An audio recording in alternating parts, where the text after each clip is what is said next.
RPG 그대로의 RPG 불멸의 전사 2. All right, we're back. It's time for the ace match. And this one actually I think is going to be very close. I was a little bit surprised they picked Rogue. I think that means that Jin knows something that we don't. I know that Rogue's a great player, but I always maybe put herO a league above him. Yeah, let's take a look at these predictions because like I'm really curious to see. I'm still leaning towards herO, but after seeing Rogue, I'm a bit caught off guard. I was a bit surprised too, but Rogue has done the unthinkable in the past. He was actually the first player to beat Zest. And, oh, look at this, 4-3. Wow, okay. I'm with the Korean commentators and GTR here, I guess, whereas actually Monday Casters with you and Valdez. But Rogue has shown great best-of-1 builds in ace matches. He did the first Baneling drop in Pro League versus Zest and beat him there. He's got great CVP. I have more faith in him in this tense moment than I do in herO, which is weird to say because herO is so famous for playing in ace matches, but I believe this is not the same herO that we saw last year. Well, you know, one thing about CJ is it can be a bit of a one-man army. I mean, I think herO overshadows a lot of his teammates. I don't think that's an unfair statement at all. But herO had a pretty decent lineup. They had some of the weaker players on Jin coming out early, like Creator. Yeah, I don't want to say he's weak, but I think he's weaker by comparison to the other Jin players. They ended up evening this out at 2-2 when the powerhouse players from Jin came out. But this may be an experiment by Jin to really demonstrate how strong of a team they are. I would have thought the obvious pick would have been SOS or Maru or Pure, you know, one of those three.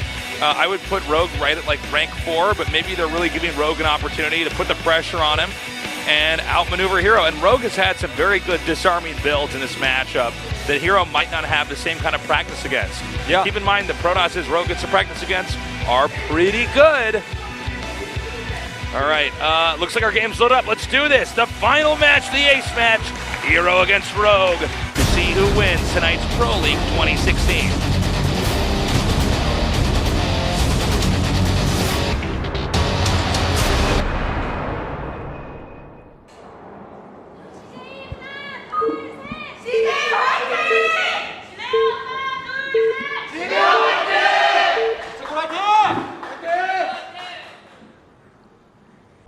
All right, we're in the game now. Let's do this. In the upper left, our Protoss player, herO.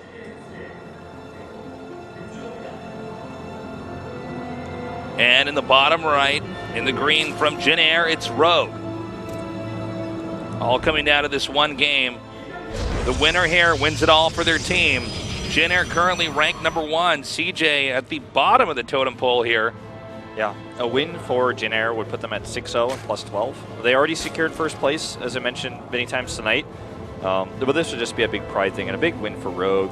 A win for CJ would actually put them at 3-3 and -3, which would actually put them like kind of in the middle of things. There's like so many teams close right now that it's hard to actually decide. We really have to look at next week's match. Yeah, it's been a bit of a bloodbath here in the middle rankings, so it's kind of tough to tell who's going to come out on top as, but a loss each here, games get done.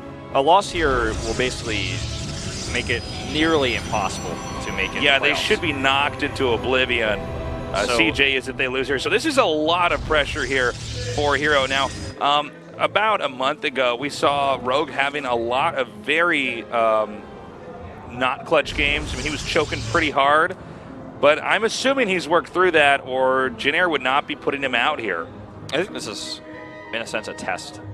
Yeah, it could be. Like, well, you know, Jin is so high up in the rankings, I can't see them falling out of the top 3. Using Rogue in playoffs is a risky beast. We've seen it work out really well in the past. Sometimes it's really cost them big matches.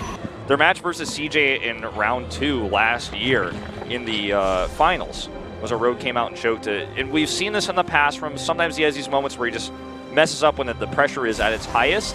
I think this is a moment of like, prove yourself and maybe you'll play in the finals, you know, round 2 here. Or maybe we'll use you earlier than we expected. Or maybe yeah, I guess there is a little bit of room for experimenting here from Jin to say, okay, like where is Rogue at? Let's put him out in a very important match. We should basically have this Rogue. We probably could have used another player, but let's put you out here in this situation. Or who knows, guys, maybe Rogue's got some sick build on this map. It's impossible for us to know. Yeah, it's good for this map to be used, by the way. I know a lot of people were weirded out by this decision, but I think it's actually not bad at all, considering that Legacy is a different game, the different rates of expanding. So to bring this map out really lets us see how the game would operate you know, if it was out in a different time on different maps. So this is pretty cool. Yeah, 100% agree.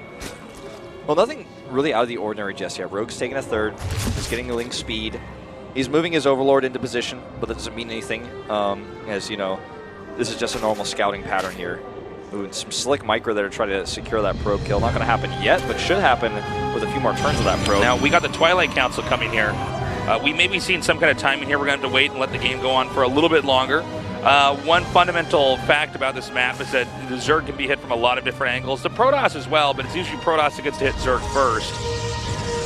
So, no evolution chamber yet for Rogue. Keep your eyes on the production tab to the top left to see if that ever comes down. He will have Overlord speed, which is at this moment in time just going to be used purely for scouting. He doesn't have the ability to make drop Overlords just yet, so this has been a macro game from him so far. He doesn't have like the crazy clever plan, whereas herO's plan is going to be Glaives. We're going to see a Warp Prism. We may see the Gateway Explosion, as you like to call it, come up here in just a moment, as he gets fully saturated in these 2 bases. And look at this.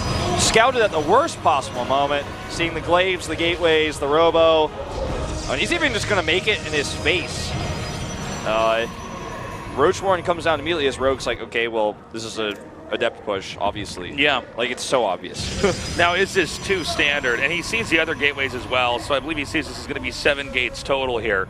So I'm curious to see how exactly this is going to pan out. A lot of it will come down to the architecture of the map and how fast Rogue is at responding. This is not not a new strategy. It's actually quite a bit old. Yeah. So we're going to have to wait and see how he handles this. It also says a lot, I think, about the meta, because it's like if you scout this completely, I mean, you knew everything. Yeah. What do you choose to respond with? Does it work and does it not work? Because this is not going to be a moment where it's like, oh, I guess he didn't know. It's like, no, he knows literally everything. He basically has a map hack. Yeah, we don't see him like making a bunch of drones and we think, poor guy, he's going to die in a little bit. The Adepts are coming out. Yeah, the Warp Prism is ready. The third base is not the easiest thing to defend, but the distance it takes to get there makes it enough of an obscure location that Zerg can usually interrupt that, and Creep is usually pretty easy to get in this territory. So he's going to poke in with 1 Adept. He's going to see what's happening here. Notice he's following this up with Dark Shrine, so this is not going to be something that's going to develop as simply and easily into the late game. He's got his Adepts moving up here. He's dodging Corrosive Vials. Now this is the strength of this push. You can be in 2 places at once with your Adepts. Look, he forces the Ravagers and Roaches to go into the main, then he just cancels the Shade and hits the third base. Does he just target down the hatchery over here? Now he's shading forward. He's continuing to outmaneuver these the army right now, the Roaches and the Ravagers. And notice he cancels that Shade in. And these have attack speed. These are very powerful Adepts here. He's having to use the Corrosive Vials to try to zone, and then he can just cancel again. The follow-up here, oh, very nice. The follow-up is going to be a DT warp in. We're very close to having that become a reality. Now, does he try to hold the ramp? No. Instead, he comes down here. He's going to take out the Queen then rotate his Adepts elsewhere. He doesn't have a lair, and he doesn't have any Spore Crawlers, so the DTs are really scary here, actually, as the follow-up. He has no detection right now whatsoever, and he won't have any detection. Now, it's a game of cat and mouse right now. herO continuing to run around and do damage all over the map. The Adepts starting to tear through these Roaches down here at the bottom. The Adepts over here on screen are going to shade away in a moment's time into the main. I mean, herO is low on supply, right? It looks like this is over, but there's no detection. He could warp in DTs and turn this game around. Okay, here they are, 2 of them. DTC. No lair, just started. Okay, so he can actually right-click on the hatch if he wants. I think that's what he's going to try to do here. Or he might go for drones. Nope. Spores coming up now. These 2 DTs are going to kill his hatchery, I'd say, before that Spore's ready. But he needs to just surround them and make sure no more damage beyond this gets done. 3 Spores on the way. Look at this, even a little bit more harass, finding some damage. And note he has a Robo back at home, so he's starting to make Immortals behind this. So he should have an army that can maybe hold off intense Roach play. The Spore is going to get done the moment that the DTs do get out. He's got some more Adepts coming in here. He's got to be careful not to overextend with these. You can't lose the Warp Prism to a Corrosive Vial. That's the scariest part. Nice micro from herO, but now, he's still significantly behind here. The question is, will a counterattack do it? I don't think so. I think there's just too many units. The War Prism's still out. He doesn't have the funds right now to make another hatch, at least for the time being, over here at this extra base. He's keeping him busy with these Adepts. You don't want to overextend, though. It's 67 supply for Protoss, 101 for Zerg. So Zerg has the bigger army, but might not have and it might not have as much of a technical army. He actually has to move the spine of the Spore down there because there's no detection. Now this this could be risky. We're going to see. He's going to expand again here, hoping that the Warp Prism is going to have a proper pin here on Rogue. He has a worker deficit, Rogue does, and he only has 2 hatcheries, and that's twofold the problem. The first problem being, of course, that he just simply doesn't have that third base saturation, but he also doesn't have a lot of larvae. So if he actually commits to a fight and loses it or trades even sort of evenly, replacing his army is going to be tough, whereas herO has that third base coming up. He's keeping Rogue back with this harassment while he gets his third base, and this is definitely a game that's still winnable for herO by all means. I think herO is doing a really good job playing this, especially with that stifled third there for Rogue. I mean, that's a really big problem. Disruptors are going to be out soon. It looks like he's going to be able to get this Overseer no problem, as Protoss is going to begin to build the sophisticated Protoss army, where we got Immortals, we're going to have Sentries here, Stalkers, all of that to try to back this up. And I think the potential counterattack timing's gone. I mean, it's now 90 to 106. A minute or two ago, Zerg was at 101. So Zerg has not grown at the same rate that herO has, and I think herO's not going to stop growing anytime soon. And with the Warp Prism, you can keep surveying the army movement here from Zerg. Zerg is really on the back foot right now, having to try to defend everything. Lurkers are on the way, like he's getting that Lurker den. This counterattack does nothing. There's DTs and a cannon. Very intelligent play here from a herO, knowing that that's basically going to defend almost anything that comes his way. The worker deficit's still a problem for Rogue. He's only just now rebuilt that hatchery. It's finished. I almost feel like Rogue should just use his larger army to hold on to a 4th base here instead of just kind of sitting back and greedily getting upgrades. I think he should be doing both.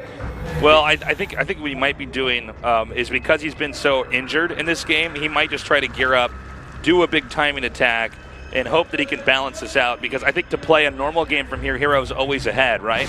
Yeah. But let's keep in mind, I mean, with a big Zerg army like this, it can be pretty scary. I mean, Roach Ravagers are no joke. I think moving out is going to be so tough because DTs plus Warp Prism speed, and even you can do Stalkers with Blink and everything else. He has Blink, right? I believe so. I believe so. Yeah, let's check here. Yeah, he's got Blink. Okay. He's going to have +2 shortly as well. I mean, it's not even halfway done yet, but it's on the cards. Now, is herO attacking out too soon here? It can be tough to know what exactly the supplies are going to be when you're the player in the booth at this moment, because there's been so much intense trading. He needs Lurkers so badly. 2 of them are morphing. Every time he has enough money for one, he really needs to be making more, I'd say. He needs more than just 2 to hold this push. He's got Ravagers, which will help zone with Corrosive Bile, as you can see. But this is a terrifying Protoss army. 2 Disruptors here, and those Lurkers are not ready yet. Great split. Good Still gets a few units. Disruptor is going to be very handy here. This is not the most mobile army, and they tend to bunch up a lot, so he's already starting to shave off bits here and there. herO's now taking the lead, and this is a tough game for Rogue to stabilize in. 4 more Lurkers on the way. I think those 2 that he was morphing earlier did survive, if I'm not mistaken. You don't see them on camera now. Okay, there they are. At a good angle as well, and he still has Corrosive Biles he can drop. Good splits yet again. That Disruptor actually kind of caught up at the front. He's going to target it down. Does not snipe that Disruptor, only bruising it. He's going to have to be careful here. Zerg does not want to overextend either. Yeah.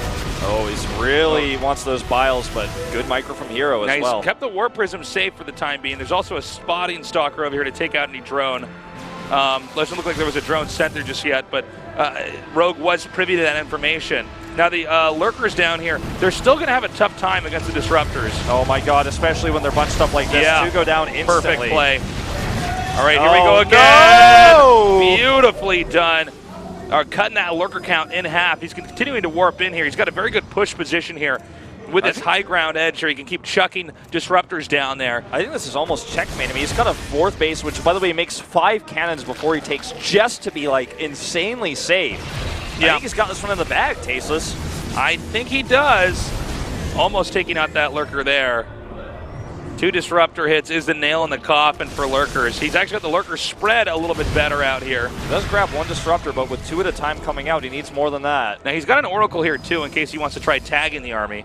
And he's just going to stay mobile with this. Now, the problem for Zerg against an army like this is you have to keep relocating your Lurkers, and you got to spread them out right every single time, which really burns through a lot of APM. Oh, look at this. They're not spread this time at all. Yeah, there we go. 2 more dead. And the Protoss army just leaves. Yeah, I already have a 4th base. He rotates back up here. And it's much easier for Protoss to just move his army as a group back up than it is for Zerg to try to get the Lurker spread proper again. With all these cannons up too, there's counterattacks are not a reality. They're not even a hope or a dream here. Overextension there. He's going to start with these disruptors coming out here again. Now the lurkers are spread well. You know, this is where they start to get some serious value. Like 2 shots for 1 lurker, yeah, it's still Nice a win, but like good angle here for herO. He might want to use his disruptors on the actual army, and oh, nicely done. Grabs another Ravager. He's in the lead by 15 supply here, 170 to 155. Worker count virtually the same. So Protoss is with a bigger army here. It's up to Zerg to try to survive this, to weather the storm. Yeah, it looks like Rogue wants to switch into Broodlords, but it's a long, long path. He's just now getting his Spire. Hive is done. Blink forward here as most of the army is out of position. Good disruptor shot to help zone as well. And look, Blink Stalker's on the other side as well, and herO is just starting to do too much damage. I think he may be able to secure this 4th base this time. Yeah, he needs to run with that top army and then shove with this army that he has down here, and that's exactly what he's doing. The Ravagers also have a very difficult time against the disruptors. They just can't get away quite in time. Yeah, and look at this. I mean, even though Rogue's army is kind of scary to commit into, he's losing too much. The disruptor shots are basically just cooldowns being spent per unit. It's also a heavy amount of supply into the lurkers here, which means he really does not have a big army. He can't move. If it's 182 to 118, your army is so tiny, which means you can't ever defend anywhere. It's all really going to come down to 1 or 2 well-angled attacks there, blinking ahead to jump on top, to dodge all corrosive vials. Yeah, and even though like he blinks ahead, there's just not enough on the other side. Yeah. Now barrier's being used. There's an observer with this army, and this should end the game. CJ will end the streak of Jin Air tonight. This was a huge upset tonight. GG! herO takes it. You can see the joy on his face as crazy results today. CJ manages to take down the #1 team, Jin Air. herO has carried this team yet again this season. And with this win, his 2nd win tonight, he will tie Maru for 1st place in the winners ranking. And pretty crazy, man. Jin Air undefeated until this moment, and it really goes to 2 players. The same way herO and Bill have been carrying the team to playoffs last season, we're starting to see it happen here again in round 2. They've carried the team, just the 2 of them. Tonight, against the toughest team, the best team in Pro League right now, herO and Bill take their wins and get them through. This is a huge moment. There's going to be a big celebration for sure after this for CJ. They all banded together. They played their very best, and that's what they had to do to win here. Really, really great plays. Now, and I really feel for Rogue here, because Jin Air probably could have taken this if they hadn't put out Rogue, but they did put out Rogue. I think it was a big test for him, probably one of the more stressful moments of his career, and he did not perform. Yeah, it was a bit of a gambit how they played it today, and it cost them their perfect streak. But guess what? The reality is they're still in 1st place. They're still going to the round 2 finals. So that's why a day like today allows you to make choices like this. Whereas for herO, he's like, man, if I didn't win this, they're like, it's not like they're trolling or anything, but they're really just trying to experiment. And I can't even beat the experimenter when this is so important for my team. And if I lose this, I don't go to the playoffs. You know, it's a really stressful moment for herO, but he played so damn well. He was down so much in supply. Take a look here. Now CJ Entis at #4. Nicely done. And even if KT loses their next match, 0-3, they'll still have a better indicator than CJ. So it's a really scary moment, because Samsung can pass CJ with any win they take at all and knock them to the bottom 3. So this doesn't secure CJ a spot by any means. Still very much up in the air. So still though, as a singular win here for CJ, this is a pretty great day for them. And that puts herO now with 11 wins. 4 losses, unlike Maru's 0 losses, but still some pretty impressive results. Yeah, losses don't count in this. It's still obviously a more impressive run for Maru, but they still tie for 1st. And just a great amount of showcasing of skill from herO tonight. Biel played a good game too, very strategic, technical ZVZ. But when you look at this lineup in the winners ranking,